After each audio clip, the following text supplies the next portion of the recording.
الرجیم بسم اللہ الرحمن الرحیم ولا يصدنك عن آیات اللہ بعد اذ انزلت الیک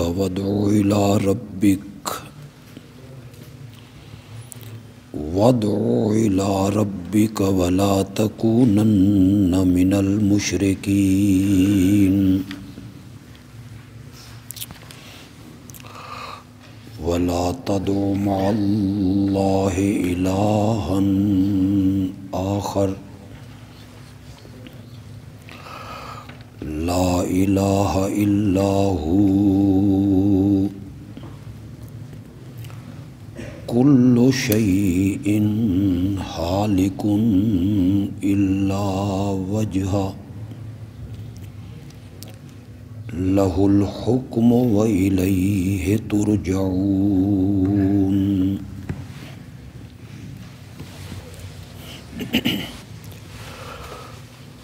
اللهم صل على سيدنا ومولانا محمد النبي الأمي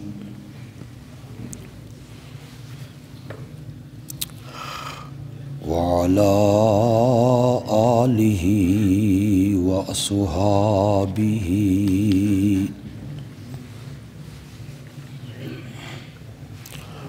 وبارك وسلم ثم صل عليه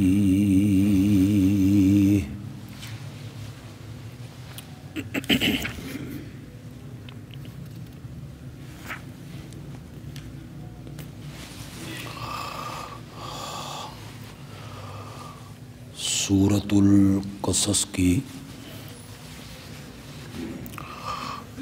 آیت نمبر 75 تک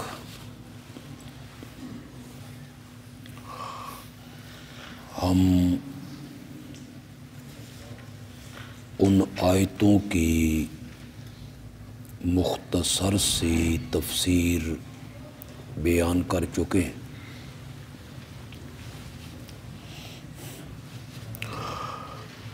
حضرت سیدنا موسیٰ علیہ السلام کا واقعہ بڑی تفصیل کے ساتھ اللہ نے اس صورت میں بیان کیا ہے۔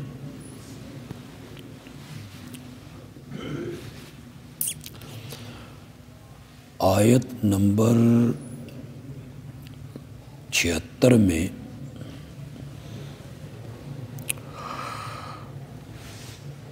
اللہ قارون کے واقعہ کو بیان کریں گے۔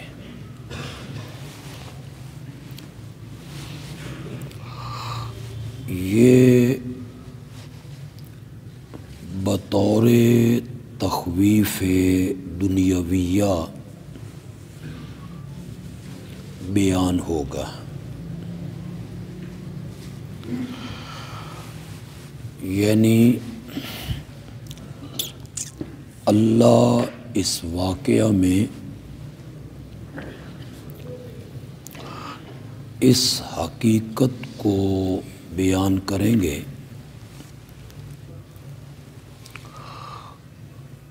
کہ دنیا کی دولت، مال، نوکر چاکر، پیسہ دولت، سونا چاندی، چوپائے، مکان، کوٹھیاں، بنگلے،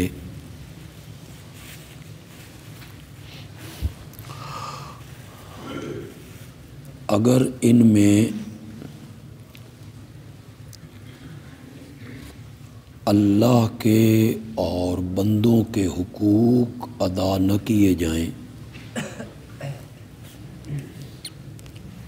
اور اس پر تکبر، فخر، غرور کیا جائے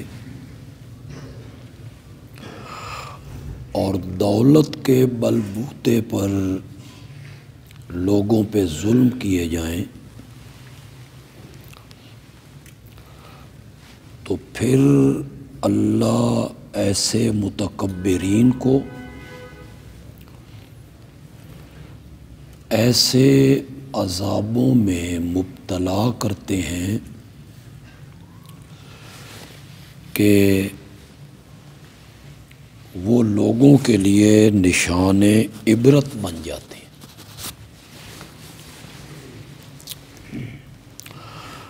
میں نے کئی مرتبہ آپ کو سمجھایا حق کے قبول کرنے میں سب سے بڑی رکاوٹ جو ہے وہ دولت ہے، دنیا کا مال ہے۔ یہ گدیاں، خطابتیں، پیسہ، دنیاوی عزت، یہ سب چیزیں حق کے قبول کرنے میں رکاوٹ بنتی ہیں۔ تو اللہ جگہ جگہ دنیا کی حقارت بیان کرتے ہیں، دنیا کچھ نہیں ہے، یہ ایک قلیل سا نفع ہے، چند دنوں کی زندگی ہے، اس پر ریچھ کر حق کا انکار نہ کرو۔ یہ جگہ جگہ اللہ اسے بیان کرتے ہیں۔ کبھی کبھی اللہ جب ڈراوا سناتے ہیں، تخویف سناتے ہیں، تو کبھی کبھی اس ڈراوے کا تعلق بھی دنیا سے ہی ہوتا ہے، دنیا کے واقعات، دنیا کے حالات۔ اسی دنیا میں ہم نے انہیں پکڑ لیا تھا۔ یہ جو قارون ہے یہ بنی اسرائیل میں سے،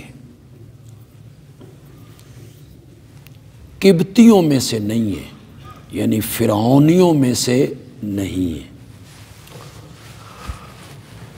بلکہ اکثر مفسرین نے لکھا کہ یہ حضرت موسیٰ علیہ السلام کا چچا زاد بھائی ہے،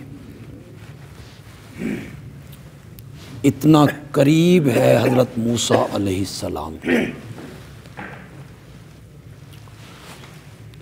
یہ ضمیر فروش بنا،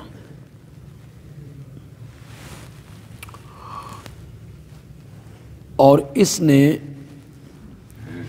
فرعونیوں کے قریب ہو کر ان سے مراعات لے کر، پیسہ دولت لے کر اپنی قوم پہ ظلم ڈھانے شروع کر دی۔ تھا بنی اسرائیل ہی میں سے کچھ لوگ ہوتے ہیں نا، ضمیر فروش ہوتے ہیں، ان کے ضمیر مردہ ہو جاتے ہیں، وہ دولت کے لیے اور پیسوں کے لیے سب کچھ کر گزرتے ہیں۔ پیسہ آپ بھی دیکھیں گے، ماضی قریب میں دیکھیں تو آپ کو ایسے لوگ نظر آ جائیں گے۔ حکومت کی ایجنسیاں مختلف جماعتوں میں سے ایسے لوگوں کو اپنے ساتھ ملا لیتے، انہیں مراعات دیتے ہیں، انہیں پیسہ دیتے ہیں، انہیں دولت دیتے ہیں، پھر ان ہی کی جماعت کے خلاف ان سے راز لیتے ہیں، ان کو استعمال کرتے ہیں۔ یہ آج بھی عام ہے۔ کئی جماعتیں جن کا کبھی طوطی بولتا تھا، جن کے پاس قوت تھی، طاقت تھی، ورکر تھے، نام تھا، شہرت تھی، حکومت کے کارندے اس کے اندر داخل ہو، ان کے فارم پر کیے، ان کی میٹنگیں بھگتائیں، سٹیج بنائے، لیڈروں کو کاندھوں پہ اٹھایا، نعرے لگائے، اتنے قریب ہو گئے کہ اس جماعت کے افراد ان کے سامنے اپنے راز اگلنے لگے، یہ کیا ہے ہم نے اور یہ کرنا ہے ہم نے اور فلاں جگہ پہ ہمارے اتنے بندے۔ انہوں نے جب راز لے لیے پھر انہوں نے ایکشن کیا، اور وہ تنتنا جماعتوں کا، وہ دبدبہ جماعتوں کا وہ ورکر کچھ بھی نظر نہیں ہے۔ ایسے ایسے لوگ خریدے کہ انسان ان کا نام سن کے دنگ ہو جاتا ہے، کیسے ضمیر فروش۔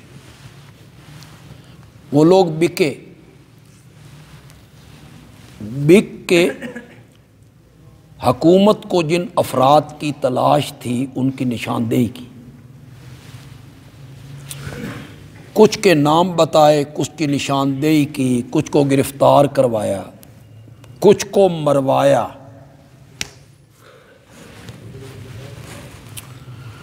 اور جب یہ سارے کام انہوں نے ان سے لے لیے تو پھر ان کارندوں نے اس ضمیر فروش کو بھی قتل کر دیا۔ نہ رہے بانس اور نہ بجے بانسری، پہلے اسے مال دیا پھر اسے قتل کر دیا، ختم کر دیا۔ اللہ پناہ میں رکھے ضمیر فروشی سے۔ تو قارون بھی ضمیر فروش تھا، فرعون اور فرعونیوں سے مراعات لیتا، زمینیں، جائیدادیں، سونا چاندی، اور بنی اسرائیل کے خلاف کام کرتا۔ ان قارون کان من قوم موسیٰ فبغى علیہم،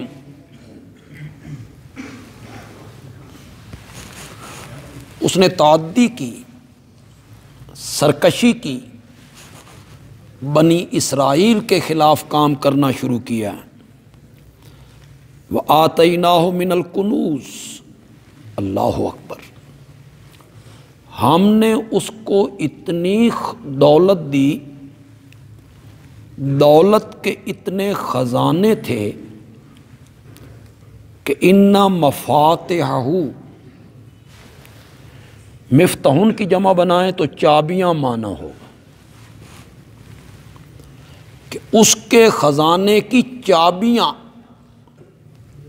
ایک طاقتور جماعت اٹھایا کرتی تھی۔ چابیاں اٹھانے کے لیے ایک جماعت کی ضرورت ہے، خزانہ کتنا ہو۔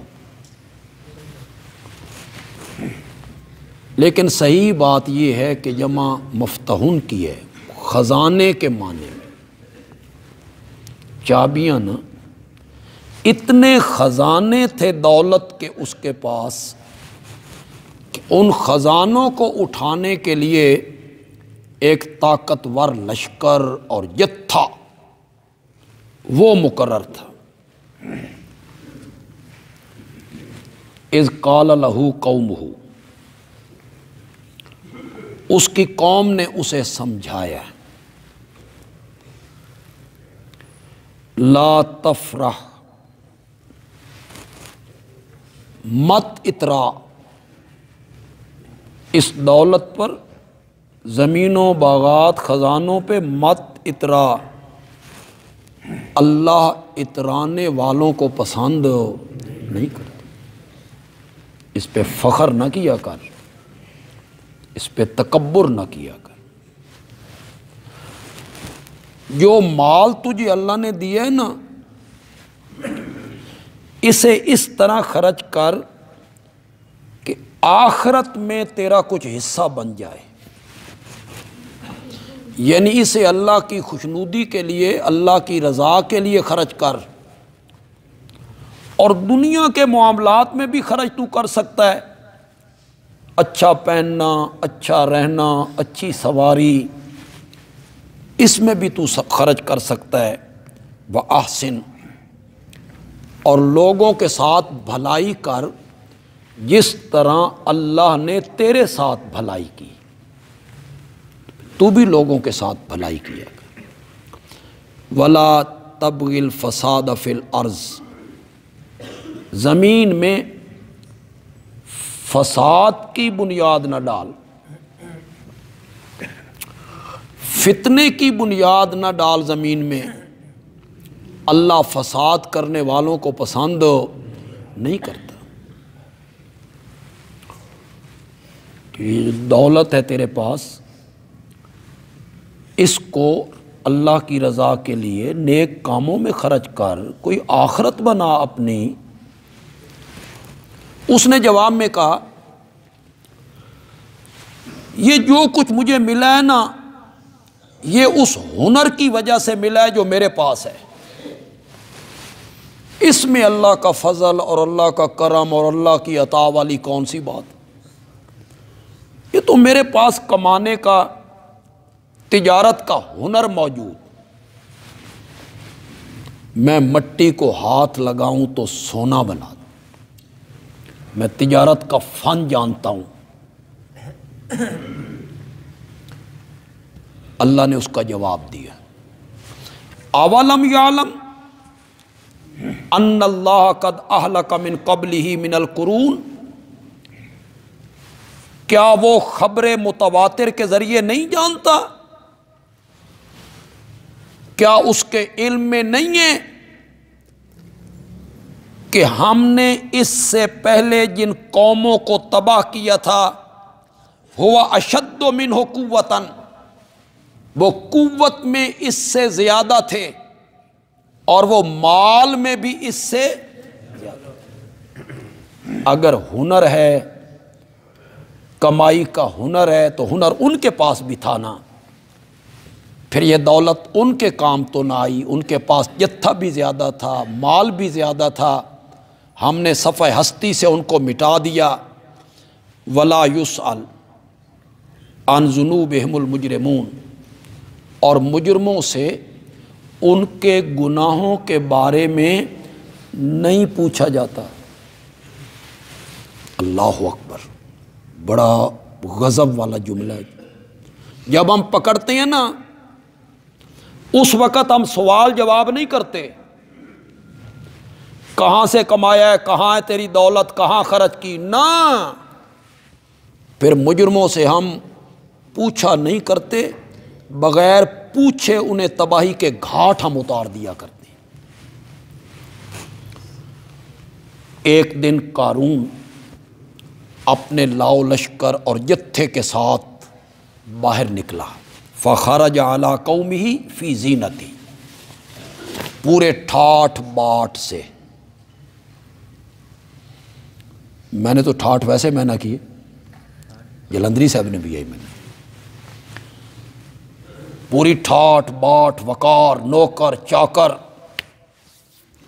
آگے ہاتھیوں کی قطاریں، اونٹوں کی قطاریں، پروٹوکول، لاؤ لشکر، وہ نظر آ رہا ہے بڑی دولت ہے، بڑا مال ہے۔ وہ باہر نکلا، قال الذین یریدون الحیات الدنیا، تو جو لوگ دنیا کی زندگی چاہتی ہیں، ان کا خیال یہ ہے کہ یہ دنیا بننی چاہیے، یہاں ہمارا مکان اچھا ہونا چاہیے، کپڑے اچھے ہونے چاہیے، سواری اچھی ہونی چاہیے، عہدہ اچھا ہونا چاہیے۔ جو لوگ اس ذہنیت کے تھے نا، انہوں نے قارون کی ٹھاٹھ باٹھ دیکھ کے کہا یا لیت لنا مثل ما اوتی قارون، کاش کہ ہمیں بھی وہی کچھ ملتا جو کچھ قارون کو دیا گیا ہے۔ یہ سواریاں ہمارے پاس بھی ہوتی، یہ ٹھاٹھ باٹھ ہمارے پاس بھی ہوتا، یہ نوکر چاکر ہمارے پاس بھی ہوتے، آگے پیچھے لوگ ہیں، نعرے لگ رہے ہیں، یہ ساری چیزیں کاش ہمیں بھی ملتی۔ انہ لذو حظ عظیم، اس کا نصیب تو بہت اچھا ہے، بڑا نصیب ہے اس کا۔ دیکھو دولت کتنی ہے، مال کتنا ہے۔ آج ذرا ہم اور آپ دیکھیں، ہم بھی جب ان لوگوں کو دیکھتے ہیں جو 1.5 کروڑ کی گاڑی پہ سوار ہوتے ہیں اور ان کے آگے پیچھے گاڑیاں ہوتی ہیں، پھر 8 کنال میں ان کا مکان ہوتا ہے، پھر ان کے باغات گنے نہیں جا سکتے، پھر ان کے ارد گرد نوکروں کی لائنیں ہوتی ہیں، گھروں میں نوکرانیاں ہوتی ہیں، لالا ساڑیاں بھی کر پہنیاں کہ کاش یہ سب کچھ ہو ہمیں بھی، یہ دولت، یہ مال، یہ سواریاں، یہ کوٹھیاں، یہ بنگلے ہمیں بھی ملتے۔ ان لوگوں نے بھی یہی تمنا کی، کہا یہ سب چیزیں، یہ ٹھاٹھ باٹھ ہمیں بھی ملتا۔ وَقَالَ الَّذِينَ أُوتُوا الْعِلْمَ، یہ سن کے وہ لوگ کہنے لگے جن کو اللہ نے علم کی دولت عطا کی تھی، نیک بندے، صالح بندے، صاحب علم بندے، وہ کہنے لگے ویلکم، افسوس ہے تم پر، ثواب اللہ خیر لمن آمن وعمل صالحا، جو کوئی ایمان لے آیا اور جس نے اچھے عمل کیے، اس کا بدلہ جو اللہ کے پاس موجود ہے وہ ساری دولتوں سے بہتر دولت۔ یہ اہل علم کا وطیر ہے۔ ہمارے طلبہ بچے جو ہیں اس پر غور کریں، اہل علم کا کیا وطیرہ بتایا گیا ہے؟ دولت، پیسہ، مال، گاڑیاں، ہاں حلال طریقے سے اللہ دے تو کوئی جرم بھی نہیں، اللہ دے، دولت دے، مال دے، حلال طریقے سے دے، جرم نہیں۔ ورنہ ہم ایسے علماء کو بھی جانتے جن کے پاس کبھی سائیکل نہیں ہوا کرتا، آج ان کے پاس پجارو ہے۔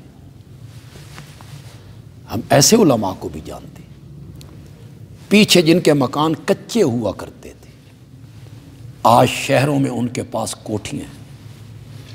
ہم ایسے علماء کو بھی جانتے جن کے پاس زرعی زمین 1 کنال بھی نہیں تھی، آج ان کے پاس مربے ہیں، لیکن ان کی شکل آپ دیکھیں،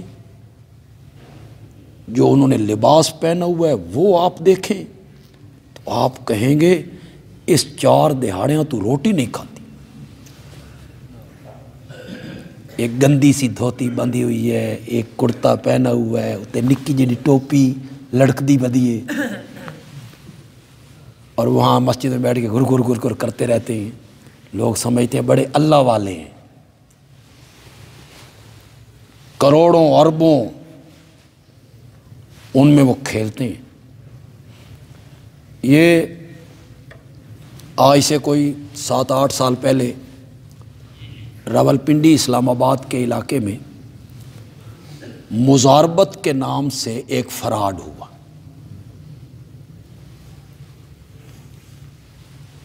خیبر پختونخوا کا کوئی بندہ تھا، خان بڑا، اس نے علماء کو استعمال کی۔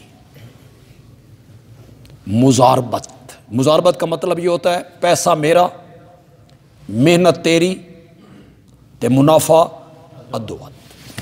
جائز ہے، کوئی ناجائز نہیں، لیکن نفع نقصان میں شریک ہونا ہے۔ نقصان ہوا تب بھی وہی تناسب ہوگا، نفع ہوا تب بھی وہی تناسب۔ یہ بڑا اعلیٰ قسم کی تجارت ہے،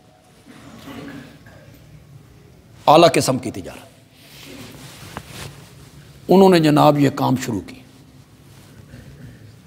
علماء کو استعمال کی۔ پہلے تو وہ مزاربت کا نفع دیتے رہے، لاکھ کے ساتھ 50,000، 2 لاکھ کے ساتھ لاکھ۔ وہ جن کو 2 لاکھ کے ساتھ لاکھ ملا تھا نا، انہوں نے کہا 3.5 کر دو۔ 3 لاکھ کے ساتھ پھر لاکھ مل گیا، انہوں نے کہا تسی کور رکھو اس نو 4 کر دو۔ آخر میں جناب وہ خان صاحب اربوں روپے لے کر،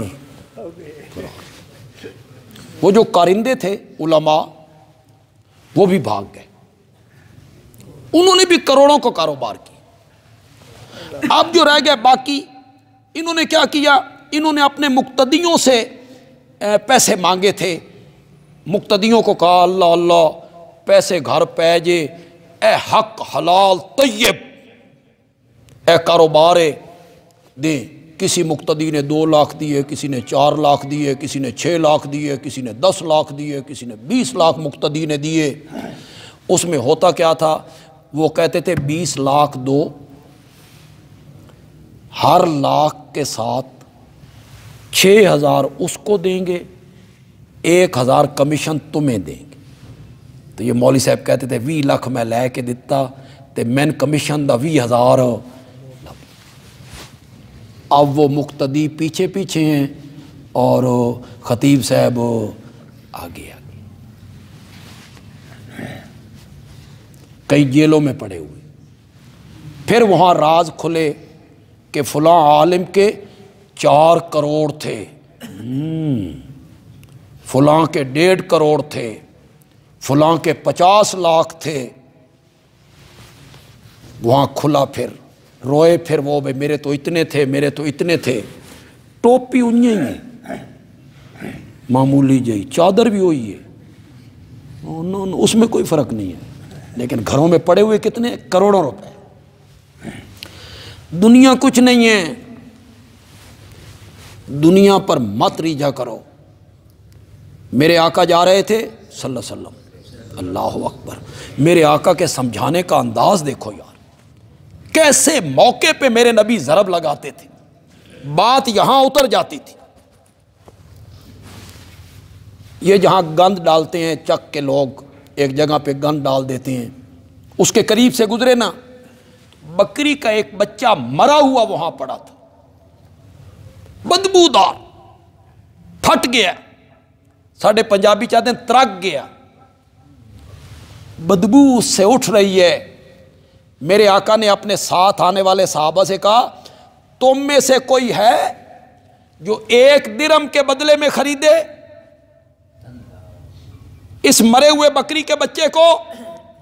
لوگوں نے کہا یا رسول اللہ 1 درہم کے بدلے میں، اسے تو مفت لینے کے لیے تیار کوئی نہیں۔ میرے آقا نے فرمایا مجھے کعبہ کے رب کی قسم ہے، اس پوری دنیا اور دنیا کی دولت کی قدر و قیمت رب کی نگاہوں میں اس بکری کے مرے ہوئے بچے کے برابر بھی نہیں۔ اللہ اکبر، اللہ اکبر، دنیا کیا ہے؟ کیوں جی سورہ زخرف میں کیا کہا اللہ نے؟ سورہ زخرف میں اللہ نے کہا ہے اگر من ایک خطرہ نہ ہوندہ نا کہ ساری دنیا کافر ہو جائے گی، اگر مجھے یہ ڈر نہ ہو، خطرہ نہ ہو نا کہ ساری دنیا کافر ہو جائے گی، تو میں کافروں کے گھروں کی سیڑھیاں اور چھتیں بھی سونے کی بنا دوں۔ گھروں کی سیڑھیاں، تو یہ دولت کیا ہے، مال کیا ہے؟ اہل علم لوگ جو ہوتے ہیں ان کی توجہ مال اور دولت کی طرف نہیں ہوتی۔ جو اہل علم تھے وہ کہنے لگے اللہ کے پاس جو کچھ ہے، جو تمہارے لیے اللہ نے تیار کیا ہے، وہ اس دولت سے، مال سے بہتر ہے۔ اللہ اکبر۔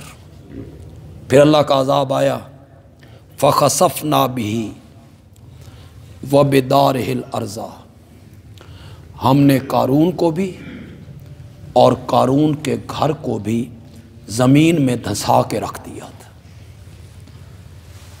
دھنس گئے زمین میں، قارون بھی اس کا گھر بھی۔ فما کان لہ من فئۃ، کوئی جتھا نہیں تھا جو اس کی مدد کرتا، اسے میرے عذاب سے بچاتا۔ وما کان من المنتصرین، اور وہ خود بھی بچنے والا نہیں تھا کہ خود بچ جاتا، یہ بھی پاور اس کے پاس نہیں تھی۔ جب ہم نے اسے دھسا دیا، دولت بھی، مال بھی، گھر بھی، جائیداد بھی، ہر چیز زمین میں دھسا دی ہم نے۔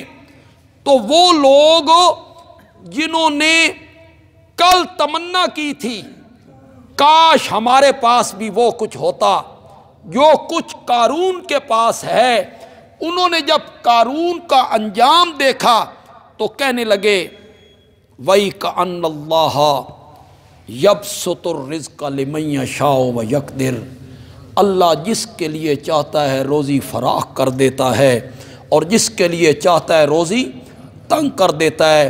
اگر اللہ نے ہم پر احسان نہ کیا ہوتا تو جس طرح یہ غرق ہو گیا ہے، دھنس گیا ہے زمین میں، ہم پر بھی ایسا عذاب آ جاتا۔ انہوں نے شکر کیا۔ اللہ تعالی نے یہ سارا واقعہ بیان کیا یہ بتانے کے لیے کہ دولت کے بلبوتے پر اگر بغاوت کرو گے، ظلم کرو گے، ضمیر فروشی کرو گے، قوم فروشی کرو گے، شرک کے مرتکب ہوو گے تو ہم تمہیں تباہی کے گھاٹ اتار دیں۔ تلک الدار الآخرہ نجعلها للذین لا یریدون علوا فی الارض۔ طلبہ تھوڑا سا خیال کریں گے۔ مولانا حسین علی رحمۃ اللہ علیہ فرماتے ہیں کہ سورت کا اول ابتدا حضرت موسیٰ کا واقعہ اور یہ سورت کی اخیر، ان میں اللہ مطابقت پیدا کر رہے ہیں، اور یہ ان کا قرآن فہمی کا خدا گواہ میں حیران ہوتا ہوں، اللہ نے انہیں کیا ملکہ عطا کیا ہے قرآن فہمی کا۔ یہاں سے سورت قصص شروع ہو رہی، ادھر وہاں آئیں، صفحہ نمبر ہے 499۔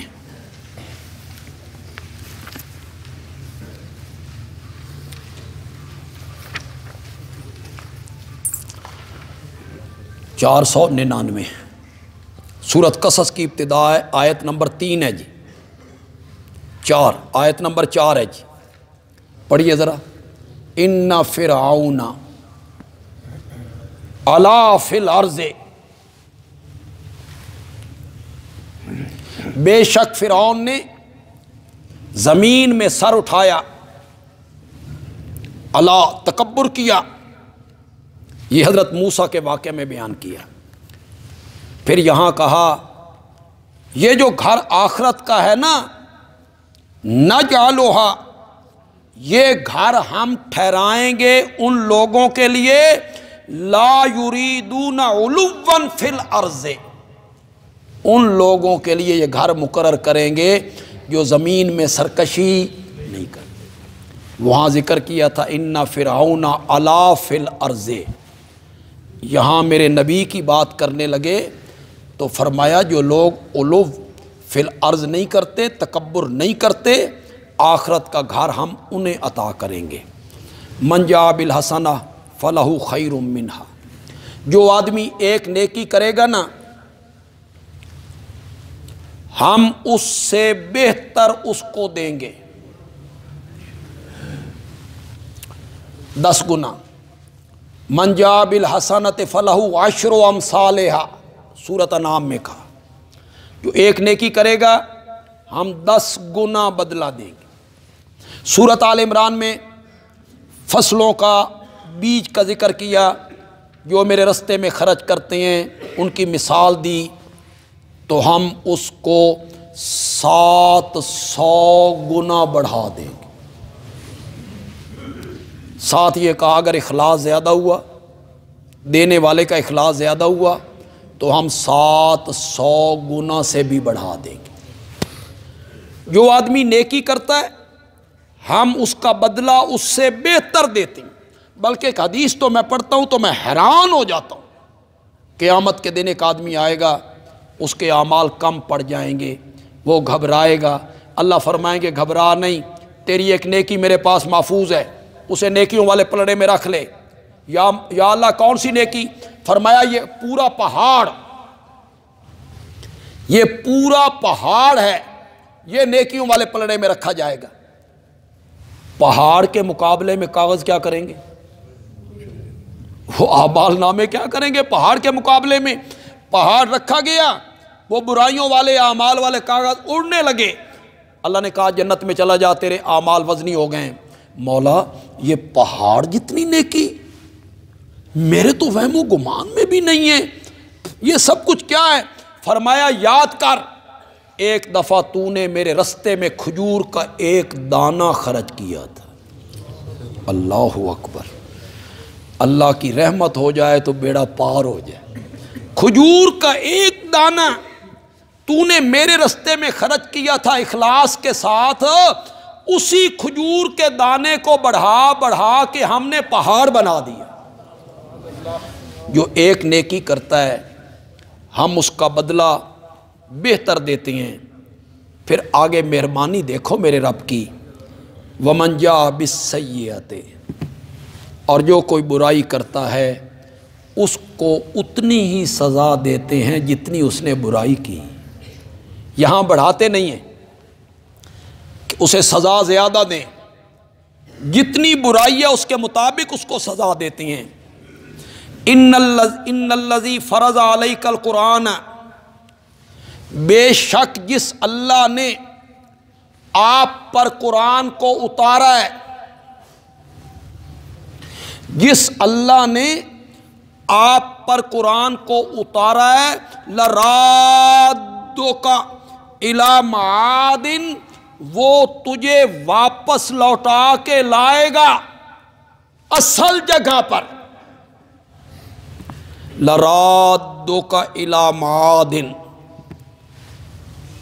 معاد سے مراد مکہ ہے جی، اگرچہ کچھ لوگوں نے آخرت کا معنی کیا، معاد سے مراد آخرت ہے کہ اللہ آپ کو آخرت کی طرف لوٹائے گا، لیکن اکثر مفسرین کا خیال ہے معاد سے مراد مکہ ہے۔ میرے نبی ہجرت کر کے جا رہے ہیں، ہجرت کرنا آسان تو نہیں نہ ہوتا، وطن چھوڑنا، گھر چھوڑنا، شہر چھوڑنا آسان نہیں ہوتا، اور پھر شہر مکے جیسا، پھر اس میں بیت اللہ ہے، اس میں آب زمزم ہے، اس میں حجر اسود ہے، اس میں صفا مروہ ہے۔ آسان تھا؟ وہیں پیدا ہوئے، وہیں بڑے، وہاں بچپن گزرا، وہاں جوانی بتائی، اس کو چھوڑ کے جا رہے ہیں، مغموم ہوئے نا میرے نبی اس وطن کے چھوڑنے کی وجہ سے۔ اس موقع پہ اللہ نے یہ آیت اتاری، میرے پیغمبر جس رب نے تجھ پر قرآن اتارا ہے نا، وہ تجھے اس مکے میں دوبارہ ضرور لے کے آئے گا۔ 8 سالوں کے بعد میرے نبی وہاں آ گئے۔ تھوڑا سا اب سورۃ قصص میں چلیے جی، صفحہ نمبر ہے پورے 500۔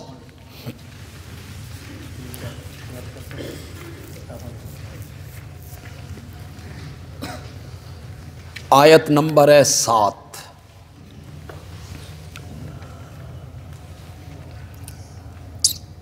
مل گیا جی؟ وَأَوْحَيْنَا إِلَىٰ أُمِّ مُوسَىٰ، اور ہم نے حکم بھیجا موسیٰ کی ماں کی طرف، ان ارضعیہ، جب تک ممکن ہے موسیٰ کو دودھ پلاتی رہے، فَإِذَا خِفْتِ عَلَيْهِ، پھر جب تجھے ڈر محسوس ہو فرعونیوں کا، فَأَلْقِيَ فِي الْيَمِّ، اس بیٹے کو دریا میں ڈال دے، وَلَا تَخَافِي، خوف نہیں کرنا غرقابی کا، وَلَا تَحْزَنِي، غم نہیں کرنا جدائی کا کہ غرق ہو جائے گا، یہ بھی خوف نہیں کرنا، جدائی کا غم بھی نہیں کرنا۔ اِنَّا رَادُّوهُ إِلَيْكَ، ہم موسیٰ کو تیری طرف لوٹا کے لائیں گے۔ یہ حضرت موسیٰ کے واقعہ میں کہا، اور پھر آخر میں آ کے کہا میرے پیارے پیغمبر آپ مکے سے نکل کے جا رہے ہیں، ہم آپ کو پھر مکے میں واپس لائیں گے۔ یا موسیٰ علیہ السلام مدین چلے گئے، 10 سال مدین رہے، پھر ہم حضرت موسیٰ کو مدین سے مصر میں لائے۔ جو رب حضرت موسیٰ کو مدین سے مصر میں لے کے آیا تھا نا، وہی رب تجھے دوبارہ مدینے سے مکے میں لے کے آئے۔ وَمَا كُنْتَ تَرْجُو، تمہیں تو امید بھی نہیں تھی، آپ کو تو امید بھی نہیں تھی ان یلقا الیک الکتاب، کہ آپ پر قرآن اتارا جائے گا، آپ پر یہ کتاب اتاری جائے گی، آپ کو تو امید بھی نہیں تھی، الا رحمۃ من ربک، مگر یہ سب تیرے رب کی رحمت ہے کہ تیرے سر پہ نبوت کا تاج پہنایا، تجھے کتاب جیسی قرآن جیسی دولت دی۔ مولانا حسین علی سے حضرت موسیٰ علیہ السلام کے واقعہ سے فٹ کرتے ہیں، آگ نظر آئی تھی اور وہ وہاں پہنچے تھے، ان کے تو وہم و گمان میں بھی نہیں تھا کہ مجھے نبوت سے سرفراز کر دیا جائے گا، جس طرح حضرت موسیٰ کے وہم و گمان میں نہیں تھا کہ مجھے نبوت مل جائے گی، میرے پیغمبر تیرے وہم و گمان میں بھی نہیں تھا، ہم نے اپنی رحمت سے تجھ پر قرآن اتار دیا۔ تو حضرت موسیٰ کے جو واقعات ہیں، آخر میں اللہ مطابقت پیدا کر رہے ہیں نبی پاک کے واقعات سے۔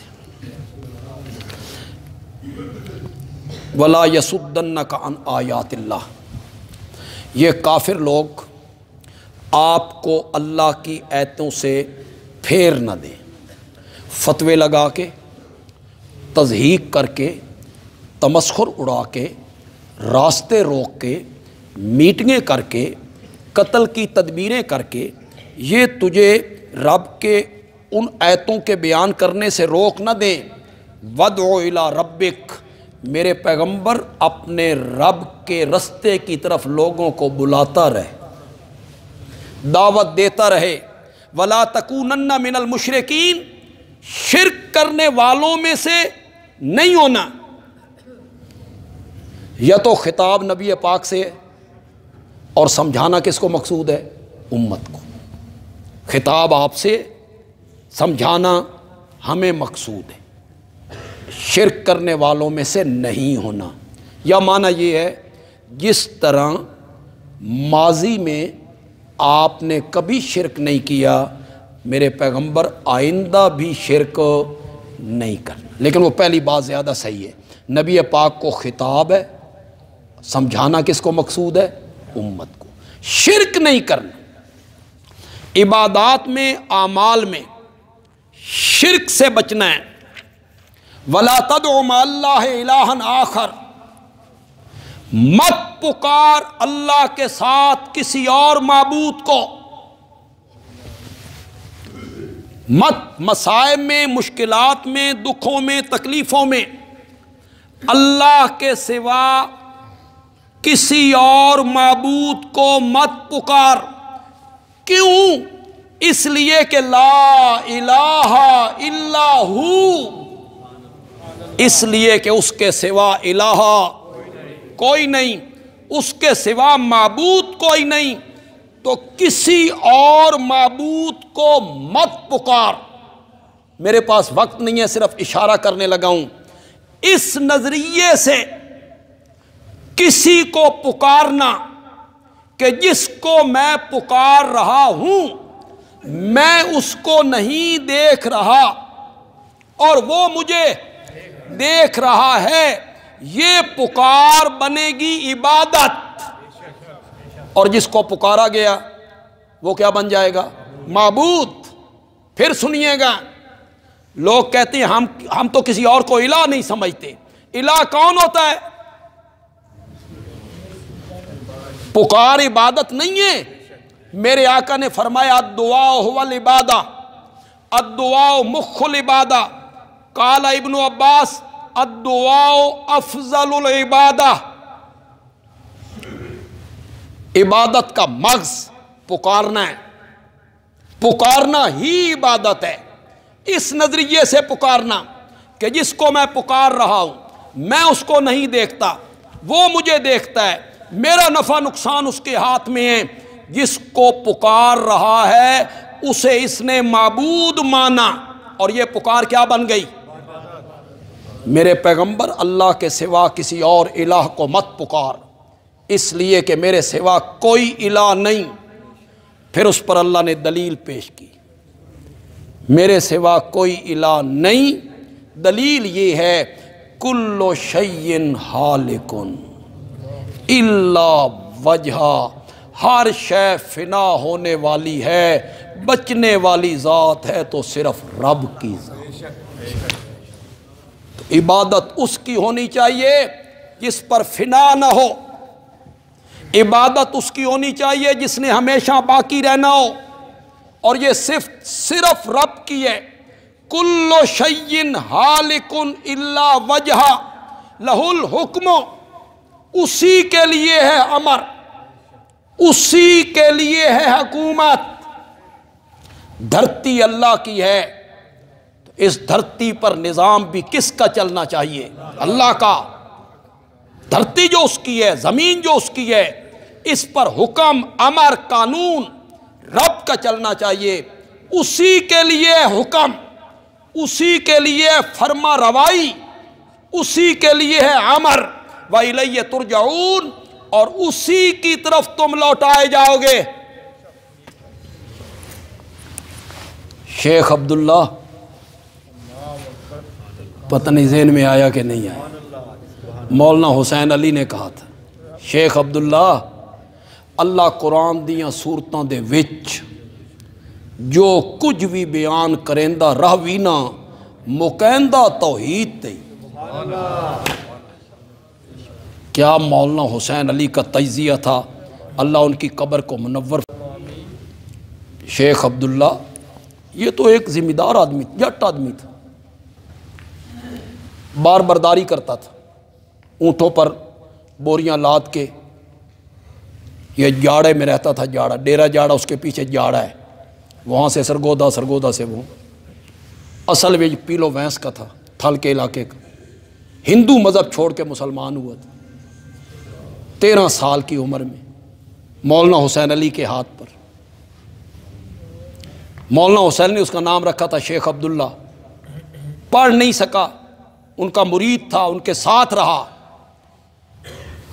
اس شیخ عبداللہ کو حضرت صاحب نے پڑھایا، کیا تربیت تھی مولانا حسین علی کی،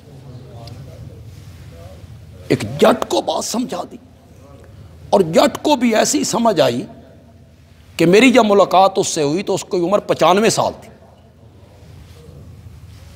95 سال۔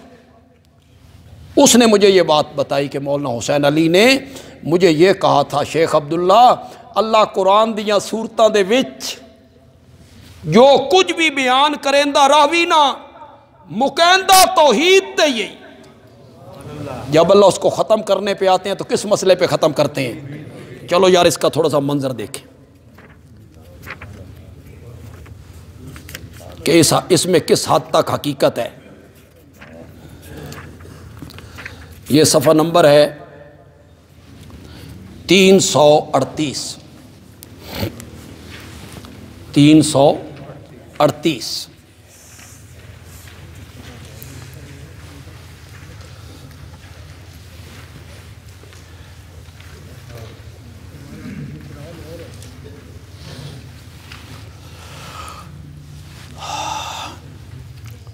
تیرہویں پارے کا آخری صفحہ ہے، سورت ابراہیم ختم ہو رہی۔ سورت ابراہیم میں بیان ہوئے وقائع دنیاوی اخروی، وقائع واقعہ کی جمع، وقائع یہ سورت ابراہیم کا مرکزی مضمون، ذکر بایام اللہ۔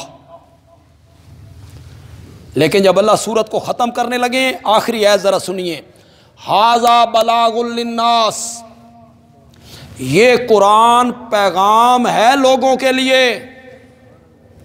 کیوں آیا ہے؟ لِيُنذَرُوا بِهِ، تاکہ اس کے ذریعے لوگوں کو خبردار کیا جائے۔ کیوں آیا ہے؟ لِيَعْلَمُوا، تاکہ لوگ جان لیں، انما ہوا الہ واحد، تاکہ لوگ جان لیں کہ وہ معبود ایک ہی۔ تو ابراہیم کو ختم کیا تو کس مسئلے پہ آ کے ختم کیا؟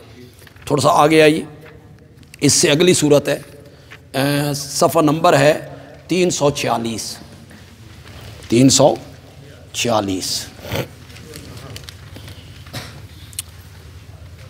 346 سورت نال شروع ہو رہی ہے، سورت ہجر کا آخری آیت ہے جی، سورت ہجر کی۔ سورت ہجر کا مضمون کیا ہے؟ ربما یود الذین کافروا، یہ اس کا دعویٰ ہے۔ مضمون یہ ہے سورت ہجر کا، اب وقت ہے مان لو، ورنہ میرا عذاب آ گیا تو پچھتاؤ گے۔ اس وقت کا پچھتانا کسی کام نہیں آئے گا۔ پھر اللہ نے پہلی قوموں کے واقعات ذکر کر دیے کہ دیکھو انہوں نے نہیں مانا، ہم نے پھر تباہی کے گھاٹ اتارا، پچھتاتے رہے، اس وقت کا پچھتانا کام نہیں آیا۔ یہ سارا مضمون صورت میں بیان کر کے آخری آیت پہ پہنچے نا تو فرمایا وَاعْبُدْ رَبَّكَ، عبادت کر اپنے رب کی، حتیٰ یأتیک الیقین، یہاں تک کہ تجھے موت آ جائے۔ تھوڑا سا پیچھے آئیے، یہ صفحہ نمبر ہے 304، صفحہ نمبر ہے 304۔ سورت یوسف شروع ہو رہی ہے، سورت ہود ختم ہو رہی ہے۔ سورت ہود کا مضمون ہے چونکہ عالم الغیب میں ہوں لہذا عبادت کے لائق بھی میں ہوں۔ اس سورت کو رب ختم کرنے لگے ہیں۔ آخری آیت پڑھیے جی، للہ غیب السماوات والارض، اللہ ہی کے لیے چھپی چیزوں کا جاننا، وہ چھپی ہوئی چیزیں آسمان میں ہوں یا زمین میں، وَإِلَيَّ يُرْجَعُ الْأَمْرُ كُلُّهُ، اور اسی کی طرف لوٹائے جاتے ہیں سارے کام اسی کی طرف لوٹائے جاتے ہیں۔ عالم الغیب بھی وہی ہے، مختار کل بھی وہی ہے، فَاعْبُدْهُ، پس عبادت کر تو عبادت بھی اسی کی کر، وَتَوَكَّلْ عَلَيْهِ، اور اسی پر کیا کر، سورت ہود کو ختم کیا۔ آگے آئیے ذرا،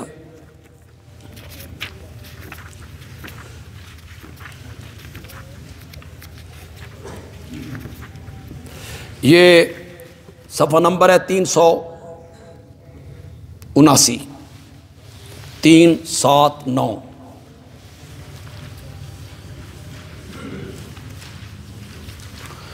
سورت بنی اسرائیل کو تو ختم کیا نا، مزہ ہی آ گیا۔ سورت بنی اسرائیل کا مضمون کیا ہے؟ یہ معجزے مانگتے ہیں کہ کوئی معجزہ دکھا، چلو ہم معجزہ دکھا رہے ہیں، ایک معراج، پھر اسی کے آگے قرآن کا ذکر کیا، ان ھذا القرآن یہدی للتی ہی اقوم۔ یہ سارا مضمون بیان کیا، ڈراوے بھی بیان کیے۔ آخری آیتوں میں کیا کہا؟ قُلِ ادعوا اللہ، میرے پیغمبر کہیے گا پکارو اللہ کو، عبد الرحمن، یا پکارو رحمان کو۔ کیا مطلب؟ یا اللہ کہہ کے پکارو، یا رحمان کہہ کے پکارو، ایما تدعو، جس نام سے بھی پکارو نا، فلہ الاسماء الحسنی، اسی کے لیے ہیں نام اچھے اچھے، السمیع، العلیم، القدیر، القادر، المقتدر، المالک، رازق، اسی کے ہیں نام اچھے اچھے۔ ولا تجہر بصلاتک، اپنی نماز میں زور سے مت پڑھیے گا، نہ اس کو آہستہ پڑھیے گا۔ وابتغ بین ذالک سبیلا، بلند آواز اور آہستہ آواز کے درمیان ایک روش اپنائیے گا۔ وقل، میرے پیغمبر یہ بھی کہے الحمدللہ، تمام صفات کارسازی اللہ کے لیے ہیں، لم یتخذ ولدا، جس نے اولاد نہیں بنائی، ولم یکن لہ شریک، اس کا کوئی سانجی نہیں ہے، فی الملک، اس کی بادشاہی میں، ولم یکن لہ ولی من الذل، اس کا کوئی مددگار نہیں ہے۔ عاجزی میں کہ جہاں وہ کام نہ کر سکے پھر اس کو مددگار کی ضرورت پڑے، وَكَبِّرْهُ تَكْبِيرًا، بڑھائی بول اس کی۔ تو سورت بنی اسرائیل کو ختم کیا تو کس مسئلے پہ آ کے ختم کیا؟ توحید پر کیا۔ یہ اگلی سورت کاف ہے، آیت صفحہ نمبر ہے 395، 395، یہ سورت کاف ہے۔ سورت کاف کا مضمون کیا ہے؟ شبہات کے جواب۔ مشرکین کے ذہن میں شبہات تھے۔ اصحاب کاف 309 سال سوئے رہے، کچھ نہیں ہوا، معلوم ہوتا ہے بڑی کرنیاں بھرنیاں والے ہیں۔ ذوالقرنین مشرق مغرب میں گیا، معلوم ہوتا ہے بڑی طاقت والے ہیں۔ چلو جی، حضرت موسیٰ تو عالم الغیب نہیں، حضرت خضر تو ہیں نا، انہوں نے جو کام کیے تھے، یہ اشکال تھے ان کے ذہنوں میں۔ اللہ نے سورت کہف میں ان کے سارے اشکالات کو دور کیا۔ دور کرنے کے بعد آخری آیت پہ پہنچے، قل، میرے پیغمبر آپ کہیں، انما انا بشر مثلکم، میں بشر ہوں جیسے تم۔ فرق کیا ہے پھر؟ فرق کیا ہے؟ فرمایا یوحا الیہ، میری طرف وحی کی جاتی ہے، انما الہکم الہ واحد، کہ تمہارا معبود ہو ایک معبود۔ میں آپ کو کتنی جگہ دکھاتا چلا جاؤں، کیا تجزیہ ہے مولانا حسین علی کا۔ اللہ قرآن دیاں صورتاں دے وچ جو کچھ بھی بیان کریندا راوی مکیندہ